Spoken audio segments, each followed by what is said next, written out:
Hello, good morning, good afternoon, or good evening, wherever you are on this beautiful planet of ours. Welcome to Sustainability in Your Ear, the podcast conversation about accelerating the transition to a sustainable carbon neutral society. And I'm your host, Mitch Ratcliffe. Thanks for joining the conversation today. We've talked a lot about circular economies. They grow from the ground up, starting from the recognition that a material used to make a product can be recaptured, reused, resold, and recycled to lower the cost of sourcing raw materials, as well as to reduce our environmental impact. Seeing these opportunities is easier at the grassroots, where small economies of scale can emerge in response to the potential for profit. And from being easier on the earth to the partnership with customers that enables the return and reuse of those feedstocks needed to make the next generation of products, there are a lot of benefits for companies that embrace a circular approach. And our guest today is Mike Baker, who founded both Sole and ReCORK. Since its founding in 2008, as a second business of the custom orthopedic insole company Sole, ReCORK has recycled an astonishing 132 million wine corks and planted more than 8,000 cork trees in support of Sole's development of a circular orthopedic shoe insole. These milestones are just a part of Sole's broader mission to reduce its environmental impact and promote sustainable practices. You can learn more about Sole, the insole company, at yoursole.com, and Sole is spelled S-O-L-E, like you would expect with a shoe. And you can learn about ReCORK at recork.com.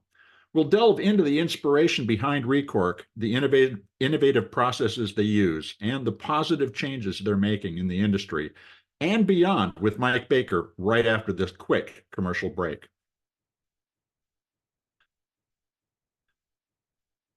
Welcome to the show, Mike. How are you doing today? I'm doing well. Thank you so much for having me. Well, hey, thank you. You're calling in from Vancouver. How's the weather? Are you experiencing extreme heat today? No, it's a little drizzly, a little on the moist side of things, which I think the plants are happy about. So I want to start off. I mean, you've got first Sole, the insole company, and then ReCORK, your cork recycling and collection process program. Which came first, the cork or the idea for the sole? How did you end up with this portfolio of businesses? yeah, well, the short answer is Sole and the insole came first. So back in about 2001, came up with the concept for this orthopedic footbed that was a solution for the back pain that I was experiencing at the time. So it was a very sort of solutions focused need that or product that I had to bring to market or something that I was searching for. And I found that what was under my feet really had a big impact on how I was feeling. And most of those solutions that did give me the impact were sort of hard to get your hands around. They were not super accessible and they were really expensive. So that led to trying to create a over-the-counter, high-quality custom orthotic or footbed, as we call it. And so that was really the genesis of Sole, was some personal struggles and personal needs that I had. And it was almost 10 years later, 8 years later, rather, that we really sort of initiated the ReCORK collection program. And all along, sort of the impetus for it was that we have an eye towards sustainability. We had a understanding inherently sort of our impact of our operations. I spent a lot of time in the factories, in our warehouses, understanding physical impact. We were starting to actually produce more notable volumes and clearly was aware that our decisions had consequences. And so we've always been sort of seeking and pushing towards finding new sustainable packaging and new sustainable materials that can go into our product. And yeah, we came across cork. There's more to talk about on that story, but in terms of the order, Sole was first, and in our search for more sustainable, natural, renewable, recyclable materials, it led us to cork. Actually, back pain is how I discovered Sole myself. So is that right? You. Okay, that actually helped. Good. Made a big difference in my great. life. I understand you had a kind of a moment of clarity involving a cork floor. How did that notion all come together in your mind? Yeah, it's. I was reminded of the story recently. A friend of mine has a cabin on a small island in and around the Vancouver area. It's an old panabode style cabin. It's about 75-year-old cabin, and on an annual basis, a number of my friends and families, a number of us have kids, so we would descend on this cabin for sort of an annual gathering. And you can imagine sort of the melee that would ensue of kids and animals and wet feet and spills, etc. And we'd stay overnight, and so we would experience sort of daytime, nighttime, obviously morning, and we you couldn't get away with understanding what was under our feet on that floor was something special. So from an acoustic standpoint, it was insulating. In the morning when it was cold, it was thermally insulating. When the fire was going, this floor rebounded when it experienced dents or damages, sort of self-healing in a sense.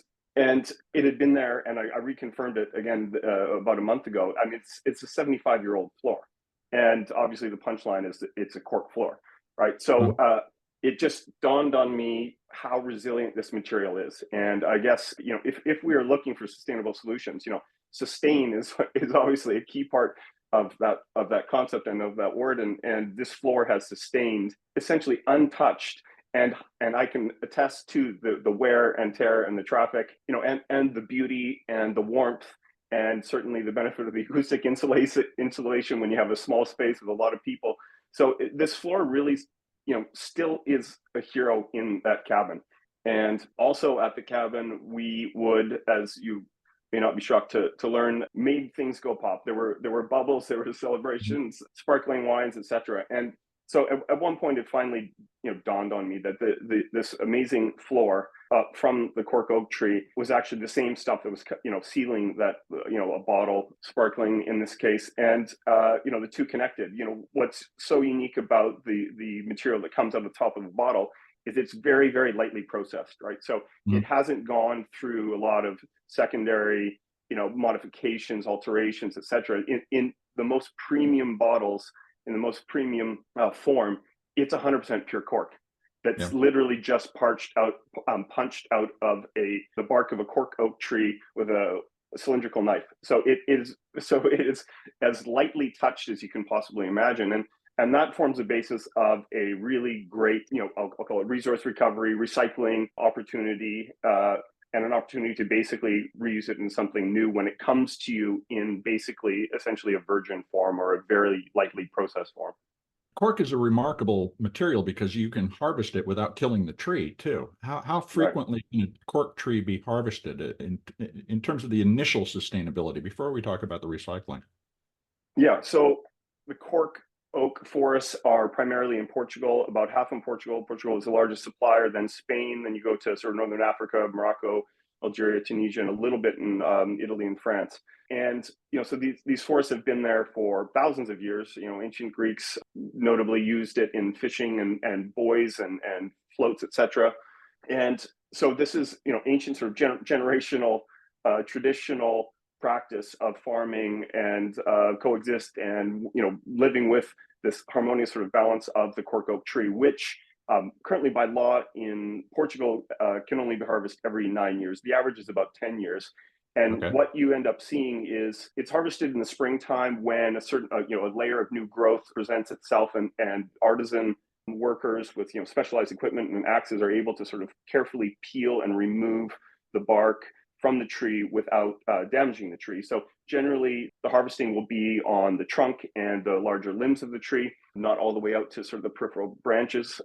And once that's done, they'll paint the number on the tree of the date of the harvest. So it's sort of an interesting sight when you see the cork forest and you see spray painted numbers or painted numbers on the tree indicating the date of last harvest, so they can count forward to when the next harvest will be, as I said, on average about 10 years. It's truly a managed resource in the most historic sense. What are the benefits of using cork in footwear? And I'm curious, how do you actually create the shape of an insole using cork? Is it carved, or they're in some way turned into a slurry and pressed into the form? Well, so first of all, in terms of the benefits in footwear, so there are lots of applications that instances of use in footwear. Most people can conjure up examples in their mind. In the high end, the more luxury segment, like a Chanel or a Gucci, will use it in wedges, heels, etc. It's used in the cork fabrics used on bags, high-end bags, and they come up with lots of creative uses. If you've been to Portugal or Spain, it's in umbrellas and trivet. Really? So there are a lot of diverse applications. Footwear is just one of them. Some of those properties that I mentioned are, previously, in terms of its insulation and acoustic and thermal insulation, its compressibility, its lightweight is a very positive attribute. It's incredibly lightweight as a material. So those are some of the attributes that make it desirable in footwear. I would say aesthetic beauty, the fact that it's actually a natural, renewable material in itself makes it an interesting material for, again, a broad array of use cases. In terms of how it's actually processed, we know a dangerous amount about footwear, meaning not necessarily all that much, but we know enough to tune the material to the applications of footwear. So generally, there are different types of molding techniques, but ultimately what we're producing now in Portugal is a ReCORK composite that comes in sort of a granulated form that then can be used in a lot of existing manufacturing processes in the footwear industry. So generally speaking, it's a compression molding process where the granulate is placed in the mold and it's heated for a period of time, it's cooled for a period of time, and magically out pops a product. So how does the patented technique for making ReCORK differ from working with traditional cork in production? Yeah, what's new here? So for all the positive attributes that we can speak to of cork, it does have some trade-offs. There are some drawbacks. Some of those include, generally speaking, it can be rigid or not overly soft. It can get brittle. If anybody's ever corked a cork, meaning like it broke off or it got dry. So it's this dynamic material. So what's new with the ReCORK process is our ability to really tune the material, the finished product, to be more resilient. So if you have a trivet or a coaster, they're generally quite fragile, or have been historically. And most of the manifestations of cork use in footwear have also been quite fragile and quite hard.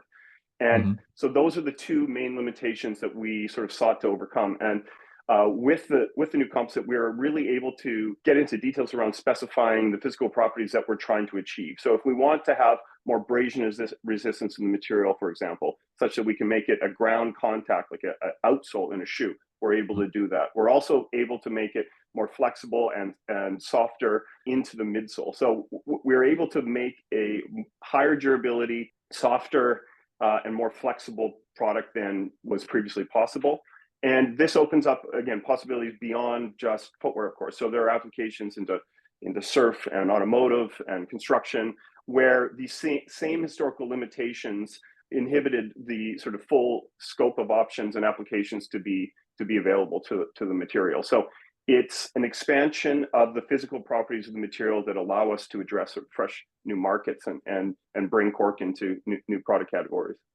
Now, you replaced synthetic foam in insoles and in some of your shoe products as well with cork. How does the environmental impact of the cork process that you use compare with the production of a petroleum-based foam? So, first off, starting with a natural renewable material, we are simply swapping out one material for the other. So, in terms of volume, we're simply using less, not 100, not zero. We're up to about 70% bio-based in our composite at this point.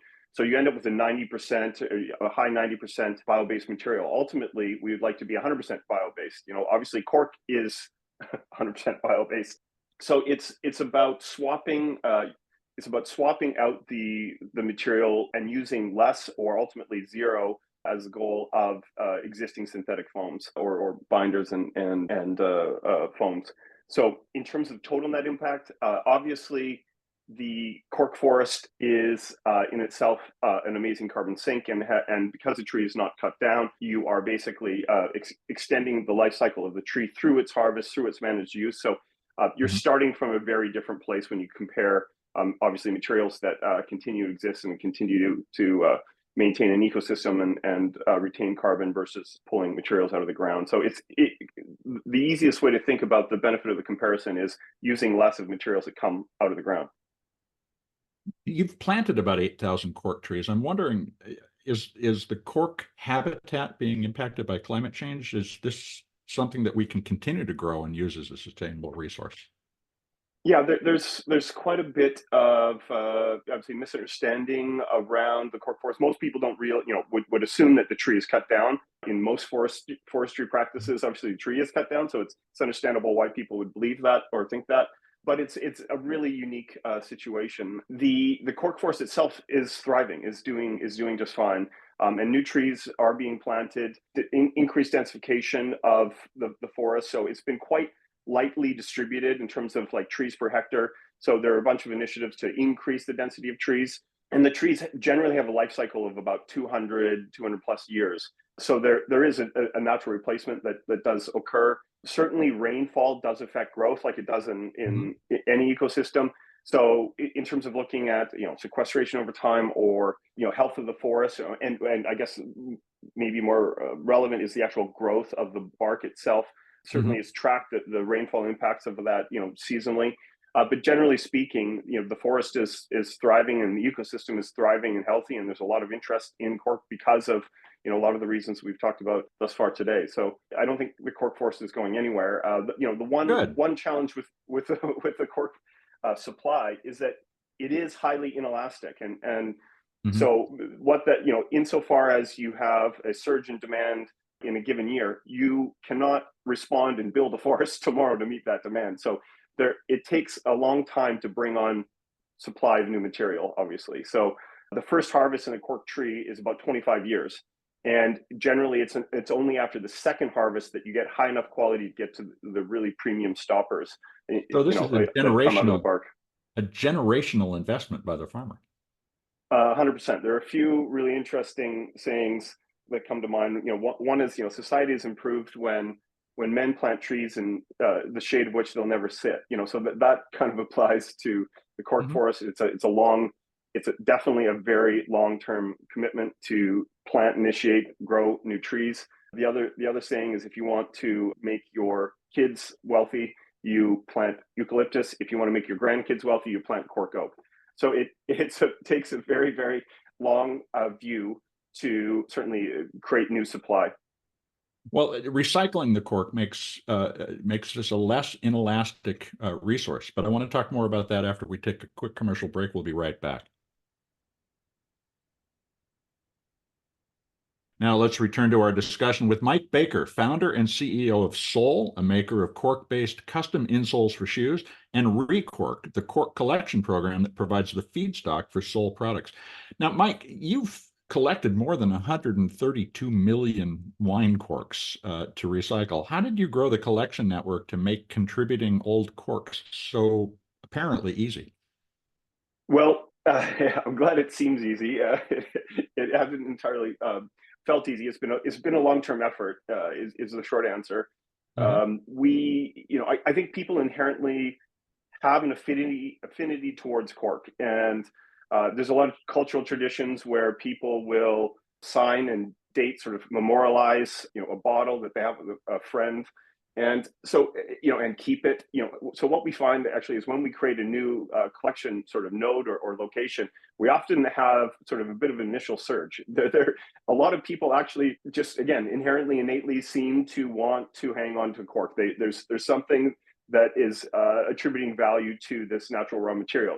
When you first take the cork out of a champagne bottle, again, is a good example because it comes out in a rather unique shape, almost sort of angular or triangular in profile. And what you see over time is if you hang on to it, it actually turns out to be sort of fully cylindrical. So that's just another example of how sort of unique or special. It's fun to touch. It's almost call it the original fidget toy or something when you're sitting there at a table with a cork, and you can feel the difference in material properties, the compressibility that's higher down by the part of the cork that's been interfacing with the liquid versus the top of the cork that may be closer to exposed to the air. So the point of saying that is there's a latent or desire to actually reuse this material. So in some sense, we've been unlocking that for almost 15 years now. And what we do is we have a sales team, an outreach team, a customer service team. We put a plan in place to reach out to places, grocery stores, bars, vineyards, casinos, tasting rooms, where there would be a high concentration of cork stoppers, and we offer them the opportunity to recycle it with us. We create a map on our website, ReCORK.com, and you can go there and you can find a location, a collection partner. So we've, obviously over 15 years, we've evolved and changed and refined and hopefully improved the collection network. There's a few thousand collection partners. Anyone wanting to collect, I would definitely just encourage, make sure you call and confirm that the location is ready to accept your cork. We do our best to make sure accuracy in that collection interface and map is there, just so we ensure the integrity of it. But so building out the broader collection network, and then finding distribution centers and ways to sort of efficiently manage the inbound collection, that's been the 15-year exercise. So if I was a bartender in a bar that was doing the collection, we'd toss it into a special bin and the cork would be collected periodically. If I'm an individual, though, do I take a bag of cork to my local bar or liquor store? How does that work? Yeah, I mean, exactly that. So the collection, at a tasting room or certain bars will actually showcase the corks. They'll put it in a champagne chiller on the bar top, or so. And obviously they're collecting the bottles. The recycling is happening with other aspects of what they're processing. So we offer a box, or they can use their own box if it's sort of back of house kind of scenario. And on the individual basis, there are a few sort of mail-in programs you can access, but we do find a lot of consumers, a lot of individuals end up finding a local drop-off location. We do have some, municipal and city networks that have recycling depots that do accept the cork. So yeah, it's a complicated patchwork, and there's no consistent sort of national access points. But what we've tried to do is build that out on our own. Can you mail them in if you don't have a local drop-off location? Yeah, you can. I believe there are instructions on the website for that. We have collection locations, both obviously in the US, multiple collection distribution centers that will receive the cork, and also in Canada. So we generally ask that people, we provide guidelines around minimum box size. It doesn't make a lot of sense to ship a single cork or a few corks. We generally encourage people to try and get 15 pounds of cork, which is a reasonable amount of cork, but you consolidate that with a neighbor or two or family members, and you can get to that level pretty quickly, and then we'll send you a shipping label. Do you find that people who participate in the ReCORK program are interested in what happens, and that connects them to the Sole brand and to the services that you offer there? I think so. Of course, I hope so. I think what's unique about what we're doing here is we're handling sort of the complete chain of custody of this raw material. And for me, that's really important. I would love to see more transparency throughout our recycling collection, sort of writ large. Like, I feel that we are missing that to some degree. What actually happens at end of life in a lot of these cases. I've seen sort of a shift and I know you're an expert in this space, but we've seen the shift to, I would say evolving language, energy recovery, waste to energy is sort of sneaking in there. And I think, candidly, that's a more authentic way to talk about what's actually happening in a bunch of these cases. So I'm an advocate certainly for more transparency and more education, but it is magical to actually follow a material through a full circular path. And so we manage the material through the entire path. It's not outsourced. We don't wash our hands of it and assume something magical happens to it at the end of its life. We put it back into finished goods and use the material. So telling the entire story and being able to provide that authenticity is something I'm really proud of.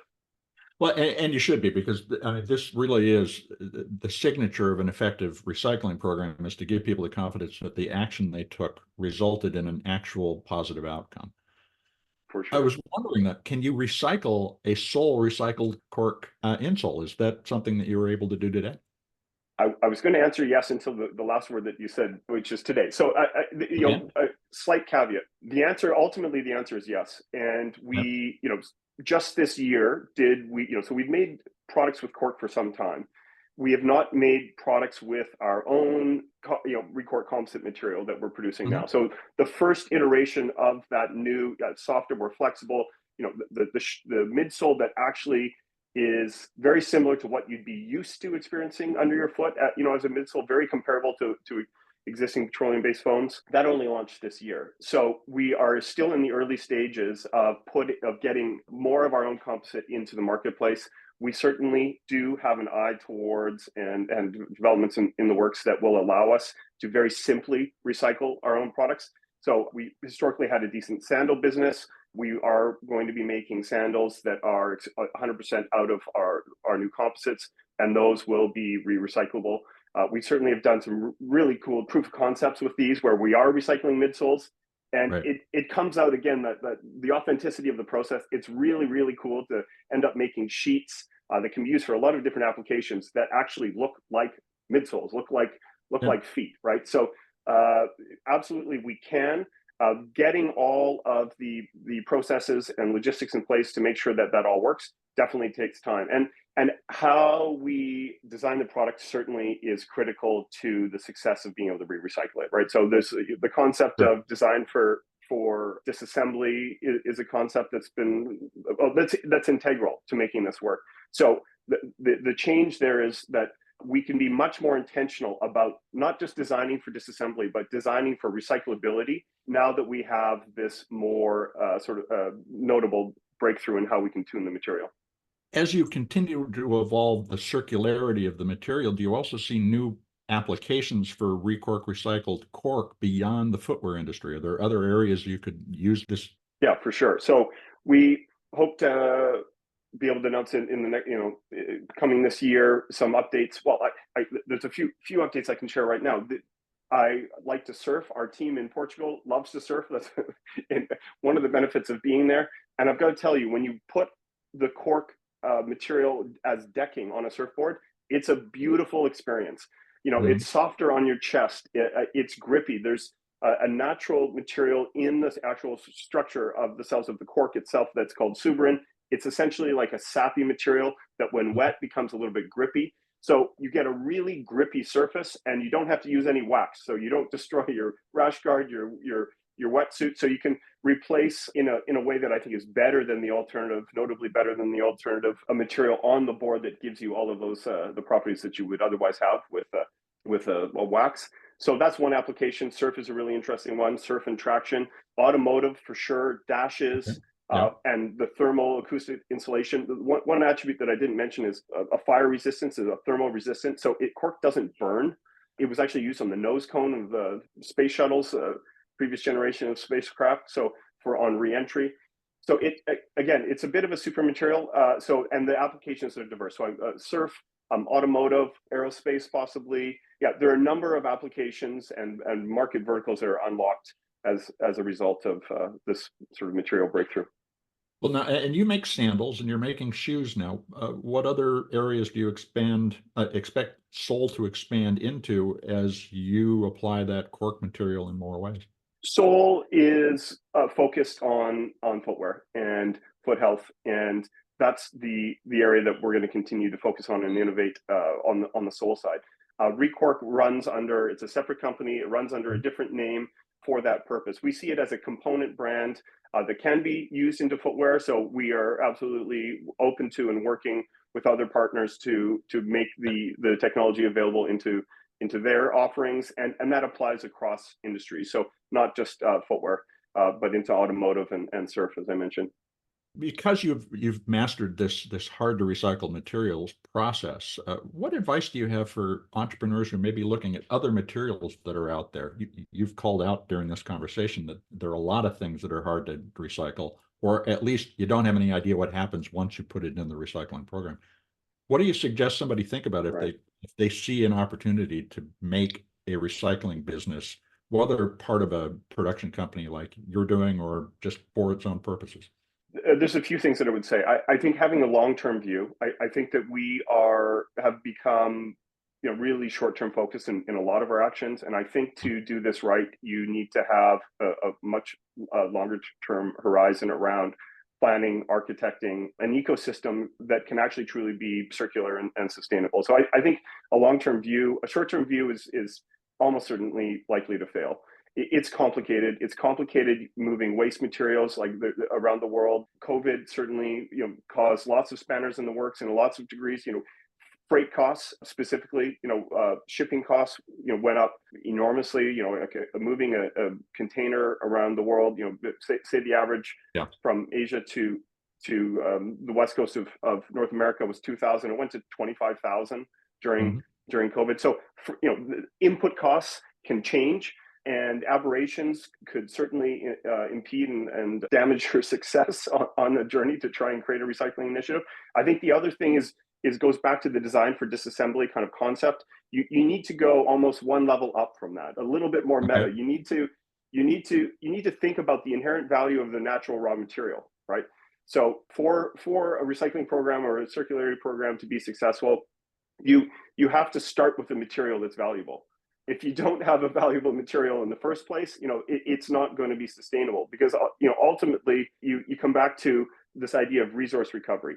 If you can't sustain the processing and the recovery of this resource, it's going to be a vanity product or project rather, or it's not going to ultimately stand the test of time, because it's going to be hard to continue to fund and weather some of those other aberrations that certainly come and can hit you in the short term. And then I would say maybe the third thing I would suggest is that the raw material that you go after should be a lightly processed material. You have to consider how you're going to recycle it, and how complicated is it to recycle in the first place. One other example that I would say is somewhat analogous to our cork recycling initiative. I've seen it here locally in Canada where I am. I don't know if they're international or not, but was an initiative around chopsticks, for example. And what's that kind of fits the bill in a few respects. It's a very lightly processed raw material that's basically being ignored or being tossed. So it's not hard to grab that material and process it. It's not filled with nails, it's not filled with chemicals, it's not, so it's a relatively virgin raw material. So I think really spending the time to consider what the actual material you're interested in recycling is, that allows you to do the thought experiment of running it through all steps in a circularity process, really consider every node of the process and where you're going to get to in the end. Do you see the circular economy as something that can be implemented from the top down, or does it really need to grow from the bottom up, pieced together, basically in the way that you put together ReCORK? I think all links in the chain are important. So certainly could we do it without the consumer? We certainly couldn't do it without human involvement. At some point you need participation in the program, right? So I think that obviously the more engagement that you can get from the bottom up, that's going to be a support in terms of filling in the entire chain of the circle, if you will. So Mike, how can folks follow your work? I would say the best way, we have relative, social media channels. Website is active, yoursole.com, yoursole.com, and at ReCORK. So we have an active blog. We active on the social channels as well, and you can find links to them on both those websites. Thank you so much for spending time with us today. It's been a fascinating conversation. Terrific. Thank you so much. That was my conversation with Mike Baker, founder and CEO of the ReCORK Recycling Network, and also the CEO of Sole, which makes cork-based custom insoles for shoes, as well as shoes and sandals that feature cork. You can learn more about ReCORK at recork.com, and to check out Sole, visit yoursole.com. Your Sole is all one word, no space, no dash, yoursole, SOLE.com. Mike's comment about the importance of the consumer or the business that uses a recyclable material is critical to the conversation society is having about its environmental impact. Too often we hear that one side of this equation, the manufacturer or the consumer, is responsible all by themselves for recycling. But in fact, it is a partnership that cannot succeed if the first step, putting the material back into the system for recycling, is not taken at the home or office. And ReCORK found a way to make that step easier for bars, liquor stores, and consumers. But as Mike said, that first step must be followed by careful management of the material, including designing it to be easily deconstructed for processing into a reusable feedstock for the next round of products. And that story of the journey a cork or a PC or an aluminum can takes through the recycling system is important to share transparently so that people and businesses can recycle with confidence. It takes time, that is, taking the time to recycle, which is always in short supply.